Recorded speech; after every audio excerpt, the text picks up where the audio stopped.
నమస్తే SV news కి స్వాగతం. ముందుగా బులెటిన్ హెడ్లైన్స్.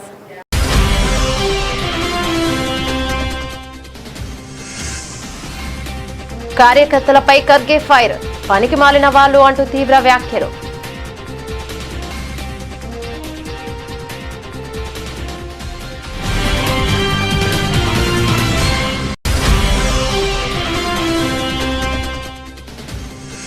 తన కూతురిని పరీక్షా కేంద్రంలోకి అనుమతించాలని కింద పడి బోరున విలపించిన తండ్రి. నీట్ పరీక్ష రాయలేకపోయిన ముగ్గురు విద్యార్థినులు.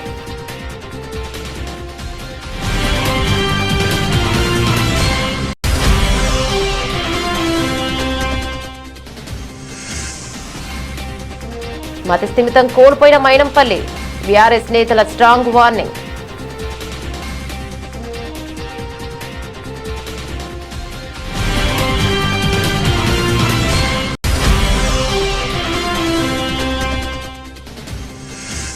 విద్యార్థుల మృతిపై MP YS Avinash Reddy serious. అక్రమ ఇసుక గోతుల్లో పడి చనిపోయిన వారికి న్యాయం చేయాలని జిల్లా కలెక్టర్ కి ఫోన్.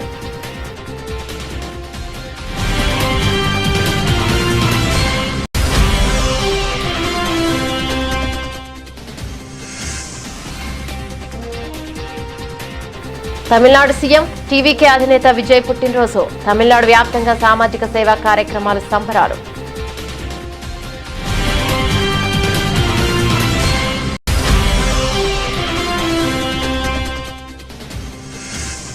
బీజేపీ రాష్ట్ర అధ్యక్షుడు ఎన్ రామచంద్రరావు ముఖ్యమంత్రి రేవంత్ రెడ్డికి లేఖ. టీపీసీసీ చీఫ్ మహేష్ కుమార్ గౌడ్ బీజేపీకి గట్టి కౌంటర్.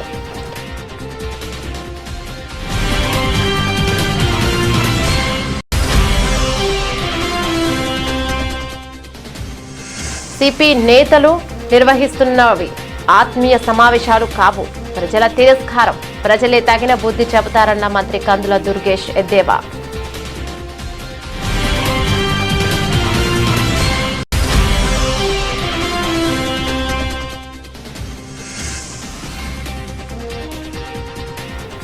కాపులకు 3,000 కోట్లు ఇస్తామన్నారు, 3 కూడా ఇవ్వలేదు.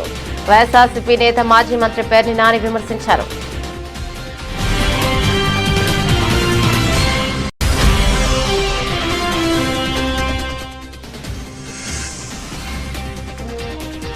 కాంగ్రెస్ పాలనలో రైతులు పరేషాన్, కరెంటు ఎప్పుడు వస్తుందో తెలియక రేవంత్ పాలనలో తీవ్ర ఇబ్బందులు.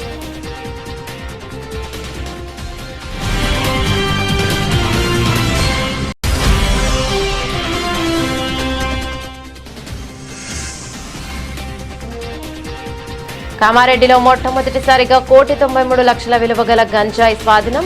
గంజాయి సరఫరా చేసే ముఠాని పట్టుకుని 3 అరెస్టు. కాంగ్రెస్ జాతీయ అధ్యక్షుడు మల్లికార్జున ఖర్గే సొంత పార్టీ కార్యకర్తలపై తీవ్ర ఆగ్రహాన్ని వ్యక్తం చేశారు. కర్ణాటకలో జరిగిన ఓ పార్టీ కార్యక్రమంలో ముఖ్యమంత్రి డీకే శివకుమార్ కు మద్దతుగా కొందరు కార్యకర్తలు డీకే అంటూ నినాదాలు చేయడంతో ఆయన సహనం కోల్పోయారు. పనికి మాలిన వాళ్ళు అంటూ వారిపై మండిపడ్డారు.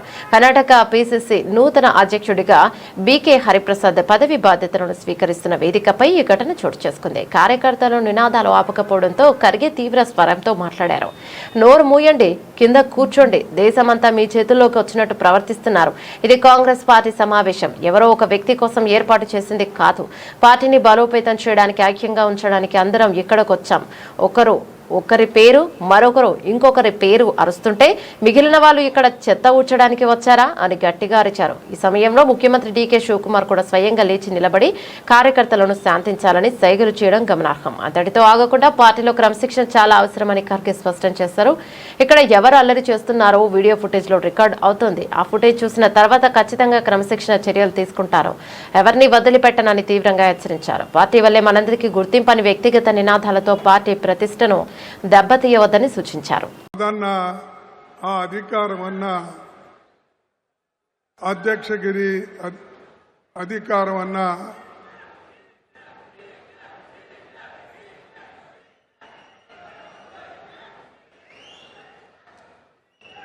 ಆಯ್ತಾ ಇದಿಷ್ಟು ಸುಮ್ಮನಾಗ್ರಿ ಇಲ್ಲೇ ಇದಿಷ್ಟು ಹಿಂಗೆ ಕೂಗಿದ್ರೆ ಇಡೀ ದೇಶ ನಿಮ್ಮ ಕೈಯಾಗ ಬಂದಂಗೆ ಆಗ್ತದ. Useless fellows.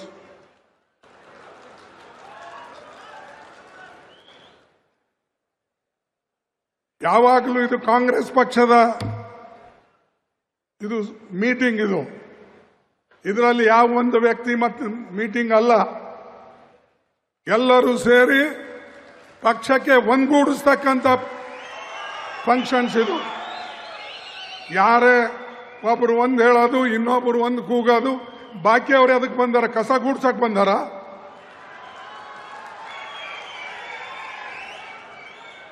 ಬಂಧುಗಳೇ, ನೆನಪಿಡಿ, ಯಾವಾಗಲೂ ಕೂಡ ಶಿಸ್ತು ಪಕ್ಷಕ್ಕೆ ಬೇಕು. ಇಲ್ಲಿ ವ್ಯಕ್ತಿ ಪೂಜೆ ನಡೆಯೋದಿಲ್ಲ, ಯಾರೆಷ್ಟೇ ದೊಡ್ಡವರು ಇರಲಿ. ನಾನು ನೋಡಿದ್ದೀನಿ. మధ్యప్రదేశ్లోని విదిశా గర్ల్స్ కాలేజ్ పరీక్షా కేంద్రం వద్ద రీనీట్ రాసేందుకు వచ్చిన ముగ్గురు విద్యార్థులను వేర్వేరు కారణాల వల్ల లోపలికి వెళ్లలేక పరీక్షకు దూరమయ్యారు. 40 కిలోమీటర్ల దూరం నుండి ప్రయాణించి బైక్ పంచర్ కావడం మరియు వర్షం వల్ల కేవలం 2 నిమిషాలు ఆలస్యంగా వచ్చిన కూతురిని అనుమతించకపోవడంతో ఓ తండ్రి కేంద్రం బయట కింద పడి బోరున విలపించిన దృశ్యాలు సామాజిక మాధ్యమాల్లో వైరల్ గా మారాయి. ఈ ఘటనకు సంబంధించిన పూర్తి వివరాలు ఇలా ఉన్నాయి. రాగిని మరియు స్నేహ అనే విద్యార్థినులు గేటు వద్దకు చేరుకునేసరికి నిర్ణీత సమయం కంటే మధ్యాహ్నం 1:30 అంటే 2 నిమిషాలు ఆలస్యమైంది. అంటే 1:32 నిమిషాలకి అక్కడ గొడవ జరగడంతో నోడల్ అధికారి చొరవ తీసుకుని వారిని లోపలికి అనుమతించారు. అయితే అప్పటికే సమయం మించిపోవడంతో సిస్టంలో వారి బయోమెట్రిక్ థంబ్ ఇంప్రెషన్ తీసుకోలేదు. ఫలితంగా వారి హాజరు నమోదు కాకపోవడంతో పరీక్ష రాయకుండానే వెనుదిరగాల్సి వచ్చింది. అక్షత్ అనే మరో విద్యార్థిని అడ్మిట్ కార్డుకు సంబంధించిన పొరపాటు వల్ల పరీక్షకు దూరమైంది. ఆమె రీనీట్ కొత్త హాల్ టికెట్ కు బదులుగా గతంలో రద్దయిన పాత పరీక్ష అడ్మిట్ కార్డును తీసుకురావడంతో అధికారులు ఆమెను లోపలికి అనుమతించలేదు. కురవాయిలోని కమ్లా గ్రామానికి చెందిన రాగిని తండ్రి తన కూతుర్ని ఎలాగైనా డాక్టర్ను చేయాలనే లక్ష్యంతో 70 కిలోమీటర్ల దూరం నుండి బైక్ పై తీసుకువచ్చారు. కానీ మార్గ మధ్యంలో బైక్ పంచర్ కావడంతో భారీ వర్షం పడడంతో వారు కేవలం 2 నిమిషాలు ఆలస్యంగా చేరుకున్నారు. లోపలికి వెళ్లిన కూతురు బయోమెట్రిక్ కాక తిరిగి వచ్చేయడంతో తన కష్టం వృధా అయిపోయిందన్న ఆ తండ్రి పరీక్షా కేంద్రం ముందే కూలబడి ఏడ్చారు. నేషనల్ టెస్టింగ్ ఏజెన్సీ అంటే ఎన్టీఏ నిబంధనల ప్రకారం సమయం దాటిన తర్వాత బయోమెట్రిక్ సర్వర్లు లాక్ అవుతాయని, తాము హెల్ప్లెస్ అని అక్కడి అధికారులు స్పష్టం చేశారు.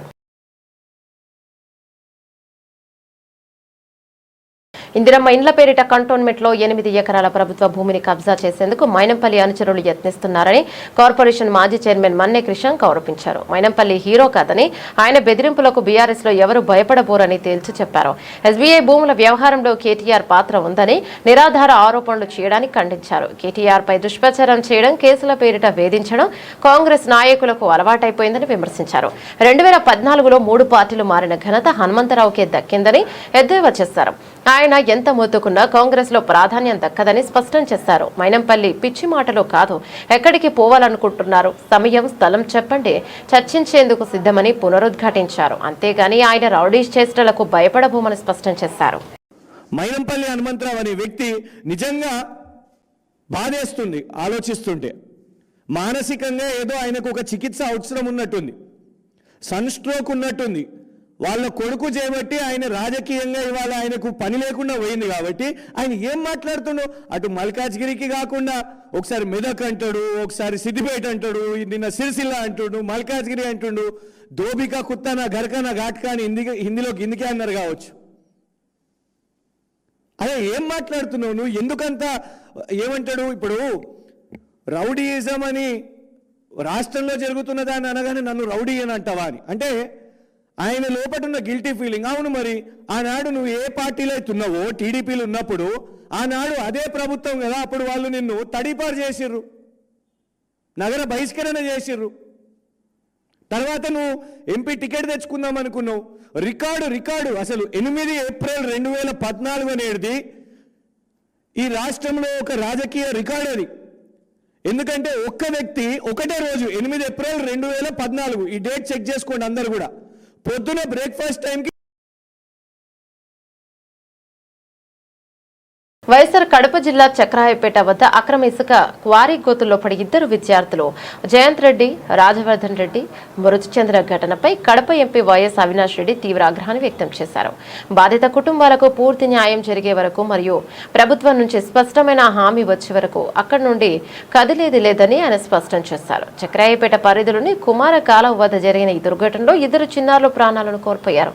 ప్రమాదానికి ప్రభుత్వ నిర్లక్ష్యమే కారణమని ఎంపీ ఆరోపించారు. నిన్న రాత్రి నుంచి మృతదేహాలతోనే బాధితులు, గ్రామస్తులు ఘటనా స్థలంలో నిరసన చేపట్టారు. వారికి మద్దతుగా ఎంపీ అవినాష్ రెడ్డి కూడా అక్కడే ఉండి సంఘీభావాన్ని ప్రకటించారు. ఈ ప్రాంతంలో జరుగుతున్న అక్రమ ఇసుక మైనింగ్ ను తక్షణమే నిలిపివేయాలని ఆయన గట్టిగా డిమాండ్ చేశారు. వైఎస్ అవినాష్ రెడ్డి చొరవతో కడప జిల్లా collector doctor Cherukuri Sridhar phone ద్వారా బాధిత కుటుంబాలకు కింది హామీలను ఇచ్చారు. మృతి చెందిన చిన్నారుల కుటుంబాలకు 5 లక్షల ఆర్థిక సహాయం, బాధిత కుటుంబాలకు 5 సెంట్ల చొప్పున భూమిని మంజూరు చేస్తామని కలెక్టర్ హామీనిచ్చారు. ఇక్కడ పక్కన ఎక్స్కవేటర్ పనిచేస్తా ఉంది ఈ శాండ్ మైనింగ్ కి సంబంధించి.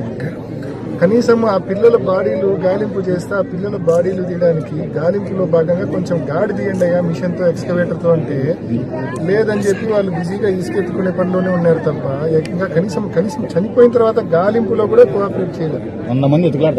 100 మంది అప్పటికే ఎత్తుకులాడుతున్నారు. కనీసం ఆ మిషన్ తో కొంచెం గాడి తీయడానికి కూడా కోఆపరేట్ చేయలేదు. ఇక్కడ శాండ్ మైనింగ్ వల్లనే కేవలం ఇష్టం వచ్చినట్టు గుంతలు పెట్టడం వల్లనే, దట్టు మరీ లోతైన గుంతలు పెట్టడం వల్లనే పూర్తిగా 2 పిల్లలు చనిపోవడం జరిగింది సార్. సో వీళ్ళు అంటే sir sir sir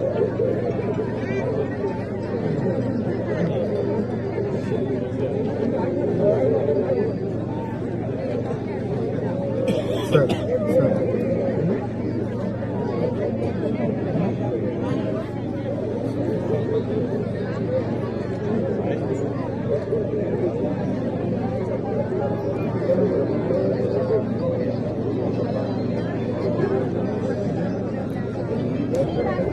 sir sir NGT కూడా నోటీసెస్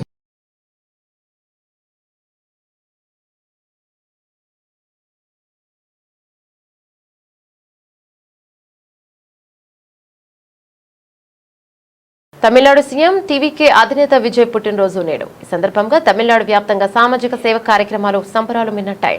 ఇందులో భాగంగా తూతుకుడి ప్రభుత్వ ఆసుపత్రిలో సీఎం పుట్టినరోజు నాడే జన్మించిన 6 నవజాత శిశువులకు స్థానిక ఎమ్మెల్యే, తమిళనాడు మత్స్యశాఖ మంత్రి శ్రీనాథ్ ప్రత్యేకంగా బంగారు ఉంగరాలను బహుకరించారు.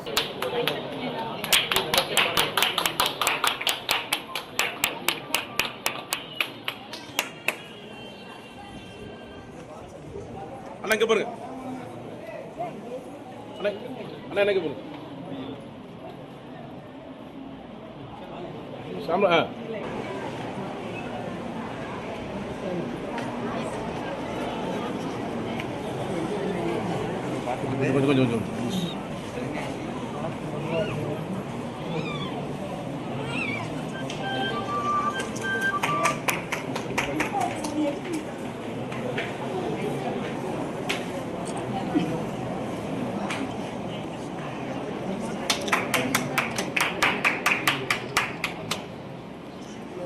வணக்கம்.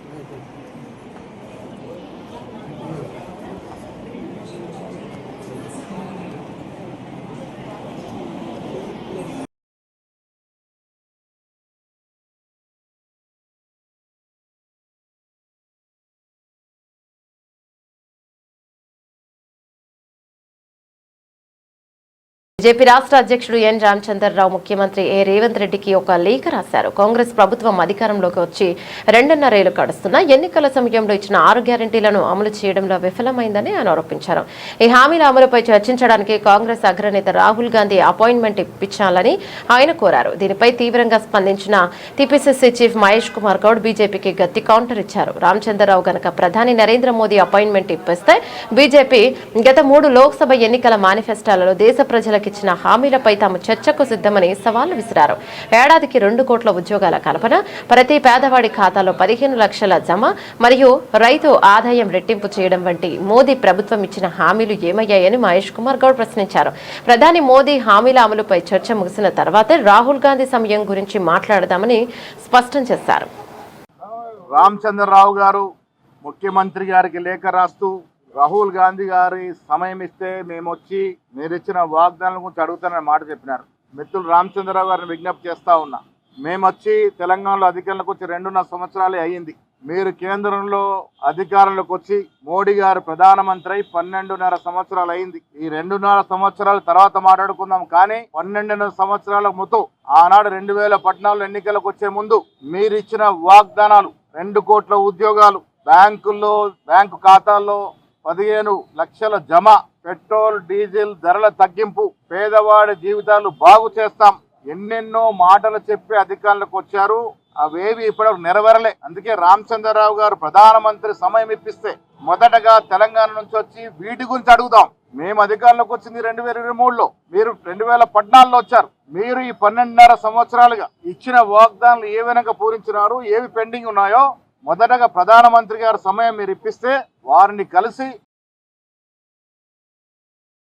వైసీపీ నేతలు నిర్వహిస్తున్నవి ఆత్మీయ సమావేశాలు కావు, ప్రజల తిరస్కారం, రాజకీయ భవిష్యత్తుపై భయంతో చేసుకుంటున్న ఆత్మావలోకన సమావేశాలు మాత్రమే. 5 ఏళ్ల పాలనలో కాపు కార్పొరేషన్ను నిర్వీర్యం చేసి విదేశీ విద్యా పథకాలను నిలిపివేసి కాపు యువత భవిష్యత్తుతో చెలగాటమండ నాయకులకు నేడు కాపు సమాజం గురించి మాట్లాడే నైతిక హక్కు లేదు.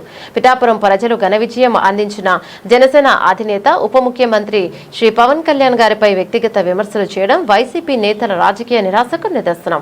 ప్రజాస్వామ్యంలో ఎక్కడి నుంచైనా పోటీ చేసే హక్కు ప్రతి నాయకుడికి ఉంది. ప్రజల ఆశీర్వాదంతోనే పవన్ కళ్యాణ్ గారు చారిత్రాత్మక విజయాన్ని సాధించారు. కార్యకర్తలను గౌరవించడం జనసేన పార్టీ సిద్ధాంతం. సామాన్య కార్యకర్త కొట్టే సాయిని ఆదుకొని నేడు ఆలయ చైర్మన్ స్థాయికి తీసుకువచ్చిన చరిత్ర జనసేన పార్టీదే. దేశం సమాజం బాగుండాలి, నన్ను కులాల చట్రంలో బంధించవద్దు అనే పవన్ కళ్యాణ్ ఉన్నత భావజాలాన్ని వక్రీకరించి రాజకీయ లబ్ధి పొందాలని ప్రయత్నించడం వైసీపీ నాయకుల దిగజారుడు రాజకీయాలకు నిదర్శనం. కులాల పేరుతో సమాజాన్ని మభ్యపెట్టే ప్రయత్నాలు ఇక సాగవు. ప్రజలు నిజాలను గమనిస్తూనే ఉన్నారు. స్వార్థ రాజకీయాల కోసం కాపు సమాజాన్ని ఉపయోగించుకోవాలని చూస్తే ప్రజలే తగిన బుద్ధి చెబుతారని మంత్రి కందుల దుర్గేష్ అన్నారు.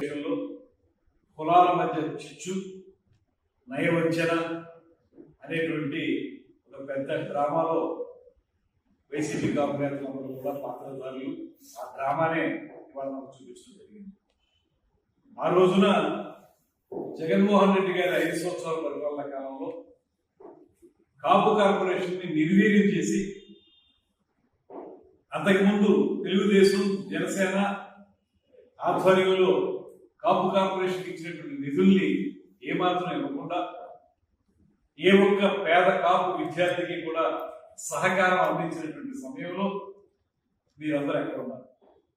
మీరు ఇప్పుడు అధికారంలో ఉన్నారు కదా, ఎందుకు మాట్లాడారు? ఆ రోజున 2014 నుంచి 19 వరకు విదేశీ విద్యా నిధి అనేటువంటి పథకం కింద అనేక మంది కాపు యువతకి నిధుల్ని సమకూర్చి వారందరూ కూడా గ్లోబల్ లీడర్స్ గా ఎదగడానికి ఆ ప్రభుత్వం కృషి చేస్తే ఇవాళ మీ 2019 నుంచి 24 మీ ప్రభుత్వం అక్కడ విదేశీ విద్య ద్వారా వెళ్ళినటువంటి వాళ్ళకి సరైనటువంటి నిధులు సమకూర్చకుండా వారిని ఇబ్బందులు పెట్టినటువంటి వాస్తవం కాదా? ఆ రోజున మీరందరూ ఏం చేశారు? విద్యార్థులకు ఏమన్నా భాషగా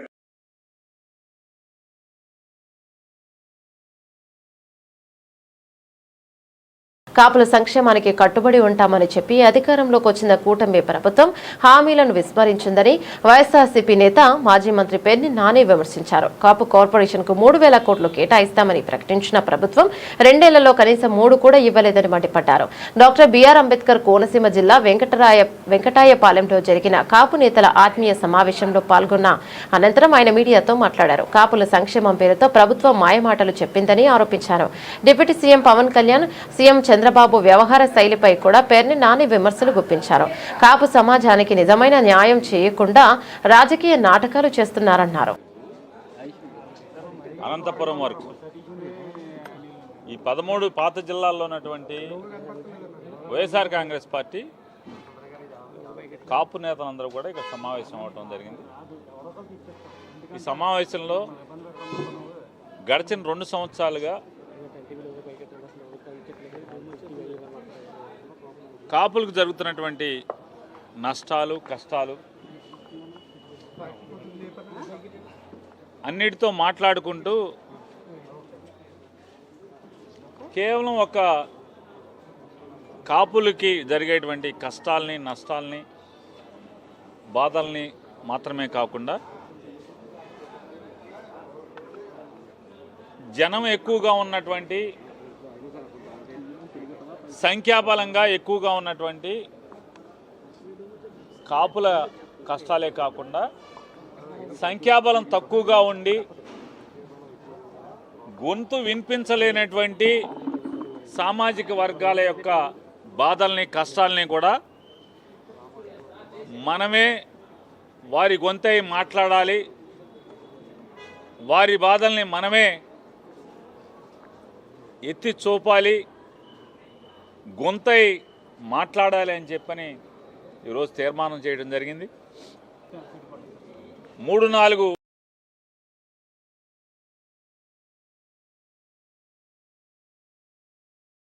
మాజీ మంత్రి BRS deputy floor leader Harish Rao ఈరోజు అచ్చంపేట వెళ్తుండగా మార్గ మధ్యలో కడతాల్ వద్ద ఫెర్టిలైజర్ షాప్ దగ్గర ఆగి రైతుల సమస్యలను అడిగి తెలుసుకున్నారు. ఎల్లయ్య అనే రైతుతో హరీష్ రావు మాట్లాడగా ప్రస్తుత కాంగ్రెస్ పాలనలో అన్నదాతలు పడుతున్న గోసక్కాలకు కట్టినట్లు కనిపించింది. యూరియా దొరికిందని హరీష్ రావు అడగగా అసలు యూరియా దొరకడం లేదని ఎల్లయ్య ఆవేదన వ్యక్తం చేశారు. స్మార్ట్ ఫోన్లలో ఆన్లైన్ బుకింగ్ చేస్తేనే ఇక యూరియా ఇస్తామంటున్నారని, తమ దగ్గర ఉన్నవి కీప్యాడ్ చిన్న ఫోన్లు కావడం, ఆన్లైన్ చేయడం రావడం లేదన్నారు. షాప్ దగ్గరికి వెళ్లేసరికి స్టాక్ అయిపోయిందని చెప్తున్నారని, చేసేదేం లేక బ్లాక్ లో యూరియా బస్తాలు తెచ్చుకోవాల్సి వస్తోందని తెలిపారు. అంతేకాకుండా యూరియా కావాలంటే తమకు ఏమాత్రం అవసరం లేని ఇతర మందుల ప్యాకెట్లను కూడా ఖచ్చితంగా కొనాలని షాప్ల వాళ్ళు బలవంత పెడుతున్నారని రైతు వాపోయాడు. ఇక కరెంటు పరిస్థితి గురించి అడగగా కరెంట్ ఎప్పుడు వస్తుందో ఎప్పుడు పోతుందో అసలు అర్థమే కావడం లేదన్నాడు. గత యాసంగిలో వడ్లు, మక్కలు అమ్మినప్పుడు కొనుగోలు కేంద్రాల్లో విపరీతంగా తరుగు తీసి నష్టపరిచారని ఎల్లయ్య చెప్పాడు. అలాగే పాల బిల్లుల విషయంలోనూ ప్రభుత్వం రైతులను ఆగం చేస్తోందని వివరించాడు.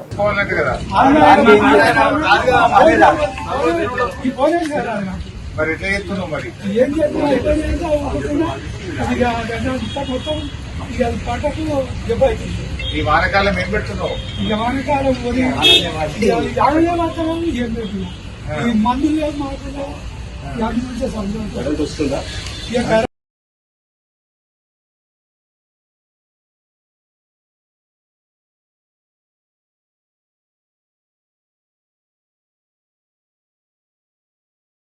కామారెడ్డిలో మొట్టమొదటిసారిగా 1,93 లక్షల విలువ గల గంజాయి స్వాధీనం.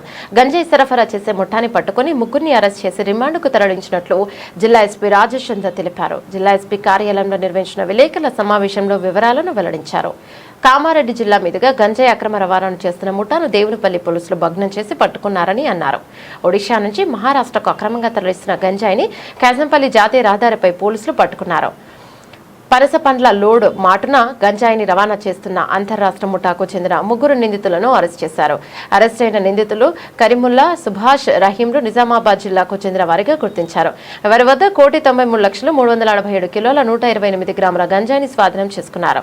అలాగే వీరి వద్ద నుండి ఒక అశోక్ లేలాండ్ ల్యాండ్ వాహనం, 2 మొబైల్ ఫోన్లు, 500 రూపాయల నగదును స్వాధీనం చేసుకున్నారు పోలీసులు. నిందితులను రిమాండ్కు తరలించినట్లు ఎస్పీ తెలిపారు. ఈ కేసును ఛేదించి చాకచక్యంగా వ్యవహరించిన పోలీసు సిబ్బందికి రివార్డులు ప్రకటించినట్లు జిల్లా ఎస్పీ రాజేష్ చంద్ర వెల్లడించారు.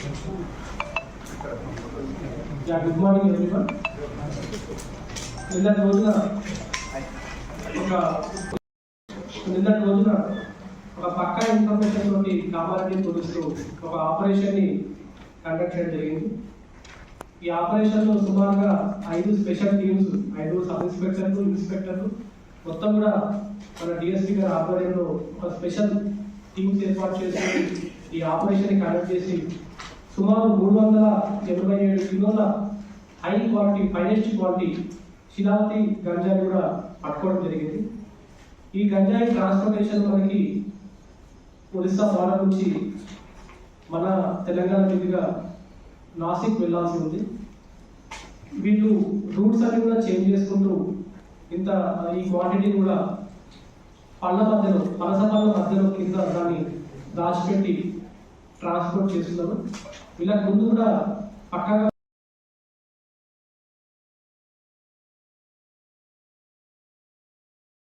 స్విట్జర్లాండ్ వేదికగా అమెరికా ఇరాన్ మధ్య చర్చలు సానుకూలంగా జరుగుతున్నాయని వార్తలు వస్తున్న నేపథ్యంలో దేశీయ సూచీలు లాభాలతో ప్రారంభమయ్యాయి. జూన్ 19 నాటి ట్రేడింగ్ లో దేశీ మదుపర్లు 4,859 కోట్ల విలువైన షేర్లను కొనుగోలు చేయడం సానుకూలంగా మారింది. అలాగే క్రూడ్ ఆయిల్ ధరలు తగ్గుముఖం పట్టడం, మరోవైపు డాలర్తో పోల్చుకుంటే రూపాయి 94.25 బలపడడం దేశీయ సూచీలలో జోష్ నింపుతోంది. ఈ నేపథ్యంలో సెన్సెక్స్, నిఫ్టీ వరుసగా లాభాలలో కదలాడుతున్నాయి. ఇక సెషన్ ముగింపు 76,802తో పోల్చుకుంటే సోమవారం ఉదయం దాదాపు 360 పాయింట్ల లాభంతో మొదలైన సెన్సెక్స్ అదే జోరు కొనసాగిస్తోంది. ఉదయం 9:30 సమయంలో సెన్సెక్స్ 405 పాయింట్ల లాభంతో 77,208 వద్ద కొనసాగుతుంది. మరోవైపు నిఫ్టీ కూడా సెన్సెక్స్ బాటలోనే కొనసాగుతోంది. ఇక ప్రస్తుతం 122 పాయింట్ల లాభంతో 24,135 వద్ద కదలాడుతోంది. సెన్సెక్స్, నిఫ్టీలో Voltas, PB Fintech, Amber Enterprises, PG Electroplast, Cipla మొదలైన షేర్లు లాభాలు ఉన్నాయి. కమిన్స్, ఓర్నేవా, TD Motherson, Varun Beverages, Inter Global Aviation మొదలైన షేర్లు నష్టాల బాటలో సాగుతున్నాయి. బ్యాంక్ నిఫ్టీ 157 పాయింట్ల లాభంతో ఉంది. ఇక నిఫ్టీ మిడ్ క్యాంప్ ఇండెక్స్ 261 పాయింట్ల లాభంతో కొనసాగుతోంది.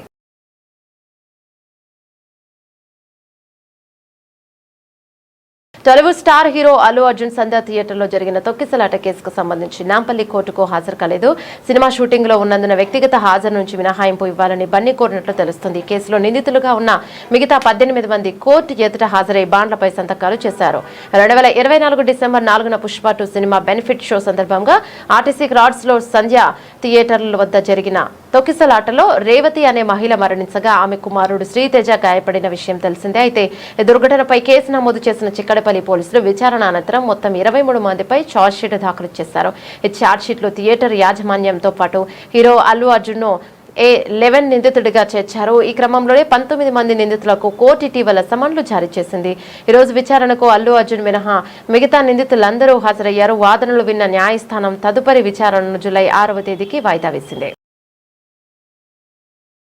బులెటిన్ ముగించే ముందు హెడ్లైన్స్ మరోసారి.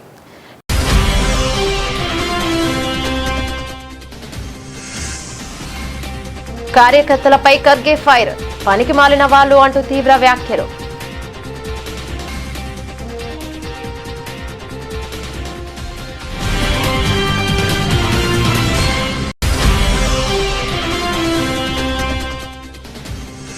తన కూతురిని పరీక్షా కేంద్రంలోకి అనుమతించాలని కిందపడి బోరున విలపించిన తండ్రి. నీట్ పరీక్ష రాయలేకపోయిన 3 విద్యార్థినులు.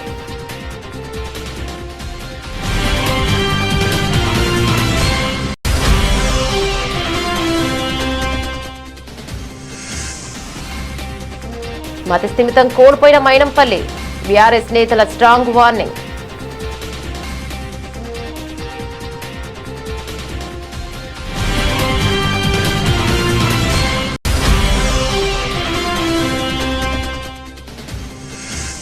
విద్యార్థుల మృతిపై MP YS Avinash Reddy serious. అక్రమ ఇసుక గోతుల్లో పడి చనిపోయిన వారికి న్యాయం చేయాలని జిల్లా కలెక్టర్కి ఫోన్.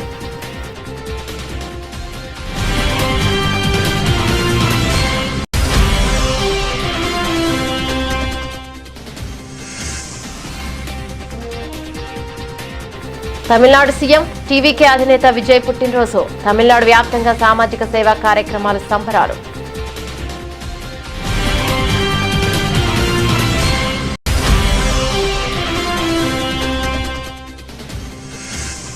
బీజేపీ రాష్ట్ర అధ్యక్షుడు ఎన్ రామచంద్రరావు ముఖ్యమంత్రి రేవంత్ రెడ్డికి లేఖ. టీపీసీసీ చీఫ్ మహేష్ కుమార్ గౌడ్ బీజేపీకి గట్టి కౌంటర్.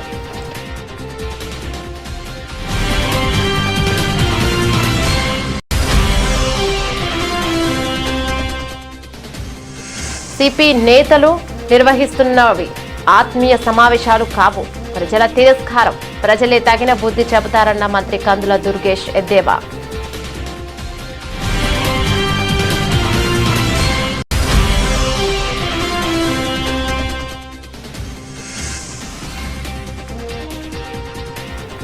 కాపులకు 3,000 కోట్లు ఇస్తామన్నారు, 3 కూడా ఇవ్వలేదు. వైఎస్ఆర్సీపీ నేత మాజీ మంత్రి పేర్ని నాని విమర్శించారు.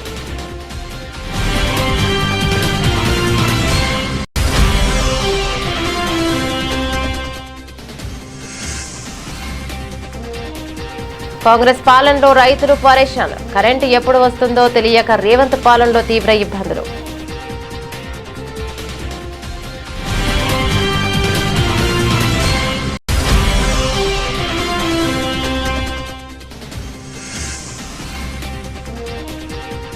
కామారెడ్డిలో మొట్టమొదటిసారిగా 1,93,00,000 విలువ గల గంజాయి స్వాధీనం. గంజాయి సరఫరా చేసే ముఠాని పట్టుకుని 3 అరెస్టు. ఇవి బులెటిన్ అప్డేట్స్. మరో బులెటిన్లో మళ్ళీ కలుద్దాం. అంతవరకు చూస్తూనే ఉండండి.